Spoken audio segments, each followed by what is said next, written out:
University professors, what's the creepiest student experience you've ever had? I'm a retired professor of psychology from Yale, and the strangest encounter I've had was with a student named Calvin Dowler. I taught a psychology class of more than 75 students who ranged from freshmen to seniors. My first assignment was to have the students write an essay on the topic of psychology, of course. The prompt was, what do you think psychology is? Some of the essays turned in were great. Others were expectedly half-assed, and some were never turned in at all. But Calvin Dowler's essay, my.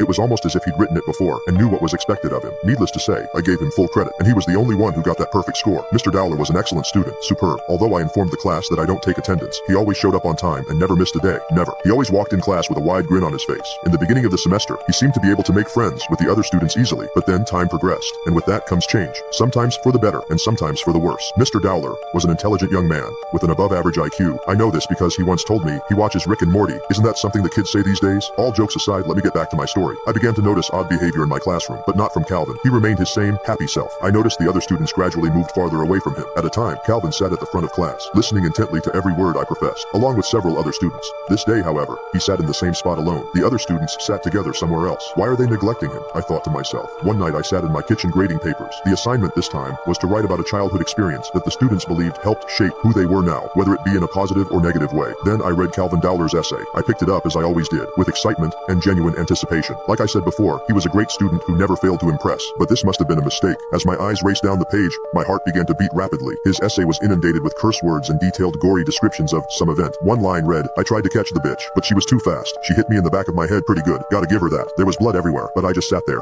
laughing like a lunatic. Whether or not these words actually transpired, I wasn't sure. The week before the end of the semester was what I like to call the opening of the floodgates. That's because students would come to my office hours to ask me their questions before the final exam, hoping to salvage their grades in the last week. My office hours were late. They began at 6 p.m. and ended at 7:45 p.m. The students didn't like this, of course, but they also didn't like failing the class. One student named Adeline walked in. She was also one of my top performing students, so I wasn't surprised to see her show up so late to get some extra help. She also happened to be one of Calvin's friends, or former friend. I couldn't help myself. I asked her why she and the others were ignoring him lately. Professor, Calvin's not who you think he is. I don't want to say too much. I actually don't want to get involved if you don't mind, she stuttered. She didn't look at me when she said that, implying something. I wasn't sure. There are several reasons why someone won't make eye contact with you in a conversation, including emotions of fear. I let it go. I responded, that's fine. I didn't mean to be a bother. I just found it strange because you all seemed to be getting along in the beginning of the semester. Adeline wasn't the last student who visited during my office hours. One student after another came by to ask questions and get help before the exam. And then Calvin showed up. It was 7:53 p.m. and my office hours were now over, but I made an exception for Calvin. After all, he was my best student, but I also wanted to ask him some questions myself. He walked in and sat down with his eyes on the floor the entire time. Before I could speak, he let out a quick, sorry, pretending to be ignorant. I tilted my head, waiting for elaboration. I think I sent you something in place of my actual essay assignment. That was an accident. I didn't mean to turn that in. I have no idea how it got mixed up in there. It's fine. Here you are. I handed back to him his foul, gruesome, curse-riddled essay. He then unexpectedly got